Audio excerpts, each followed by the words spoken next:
مرحبا حبايب قلبي، شلونكم؟ شلون الصحة؟ إن شاء الله يسعدني. اليوم راح أسوي وياكم تفريزات رمضان للشهر المبارك.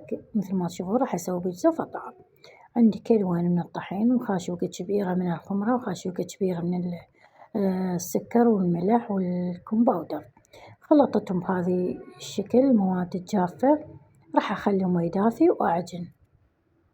بعد ما خليت ماي دافي وأعجن راح أخليهم لمدة من 5 إلى 10 دقايق منقعين، أرشلهم شوية ماي وأخليهم وأغطيهم. بعد مدة أنا خليتها 7 دقايق هيجي إلى 8 دقايق، رجعت لهم عجنتهم. العجينة صارت كلش حلوة وهشة. سلقت حبتين من البوتيتا وبرشتهم وضفتهم على العجينة بهذا الشكل. تعطي كلش قوام طيب وناعم ومثل الغيمة، وتعطي حمار بالفرن بهذا الشكل. بعد ما عجنتهم جت وياي العجينة سلسة وكلش سهلة. راح أخلي لها فنجان من الزيت بهذا الشكل، وراح أعجنهم عجنة بسيطة وألم العجينة، وراح أخليها إلى أن تختمر وياي.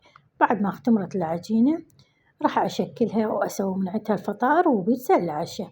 هنا هذه البيتزا مثل ما قلنا للعشاء سويتها بهذا الشكل. أما الصلصة مالت البيتزا عندي هي عبارة عن كاتشب وشوية برشة ثوم وأوريغانو ورشة ملح وشوية زيت الزيتون. خلطتهم خليتهم بهذا الشكل. تحبون تشترون صلصة أو تحبون تسوونها. أما الحشوة عندي حشوة دجاج مثروم، حمستهم ويا شوية بصل وشوية ثوم وشوية بهارات، وخليتهم عليهم وشوية من الفطر والفلفل الألوان والجبن موزاريلا. عندكم الحشوة اللي عاجبتكم تسووها. وهنا أنا سويت الفطائر. طبعا الفطائر طلعن 4 صيان من الفطائر، هم غلفتهم كل فطيرة بحتها وحطيتهم بكيس نايلون وخليتهم بالمجمدة إلى شهر رمضان المبارك.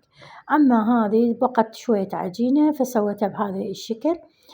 صمون كلش حلو، صغار مني. سويته على مود شوية للسحور هذه الأيام، وإذا تحبون ريوقات كلش طيب.